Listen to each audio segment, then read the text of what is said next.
Bagaimana keyakinan orang yang menganggap dirinya, yaitu orang salafi, bahwa apa yang dia kerjakan adalah yang paling benar, sehingga dia menjauhi dan menyalahkan orang yang bukan salafi. Tolong jelaskan dengan dalilnya. Sebelumnya Pak, saya ingin mengkritisi perkataan banyak orang yang mengatakan begini, kamu jangan merasa paling benar. Karena maaf, saya katakan, ucapan ini bertabrakan dengan fitrahnya dia sendiri. Buktikan. Kalau ada orang berkata kepada Bapak, kamu jangan merasa paling benar. Tanya, kamu berkata seperti itu merasa benar kan? Hah?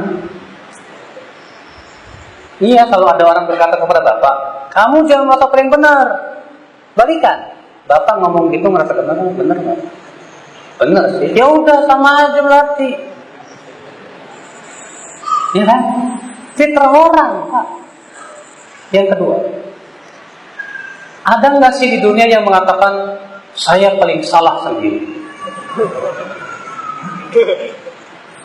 Saya paling sesat sendiri. Ada nggak? Fir'aun saja, semua kita yakin. Fir'aun, pentolannya Tauhud ini. Allah mengatakan dalam surat Ghafir, qala fir'aun ma urikum illa ma ara wa ma ahdikum illa sabila rasyad. Berkata Fir'aun, aku tidak memandang untuk kalian kecuali apa yang aku pandang baik, dan aku tidak membimbing kalian kecuali kepada jalan kebenaran. Itu Fir'aun ngomongnya begitu, Pak. Fir'aun gak ngerasa dirinya sesat.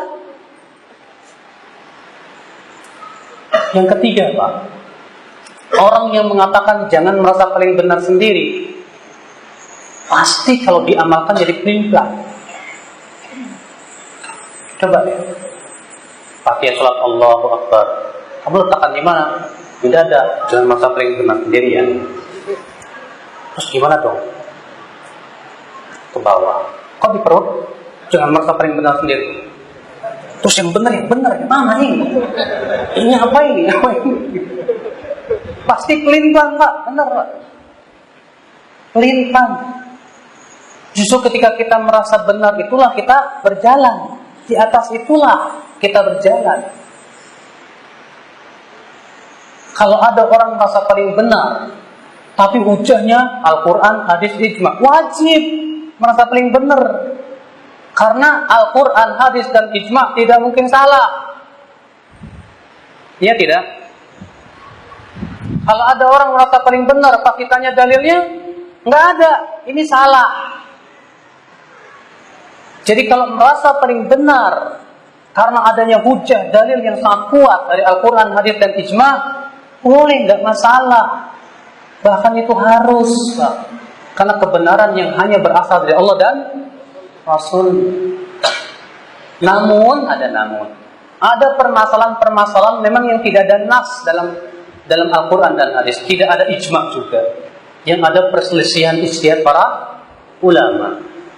Contoh misalnya Imam Syafi'i mewajibkan baca Al-Fatihah di belakang imam, sementara ulama lain mengatakan tidak wajib.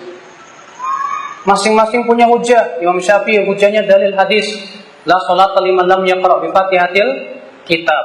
Imam Ahmad berpendapat dengan berdalil dengan ayat, fa idza quri'al Qur'an fastami'u lahu wa ansitu la'allakum turhamun. Masing-masing punya hujah. Ya sudah, kewajiban kita ikuti saja yang menurut kita kuat tanpa menyesatkan yang lain.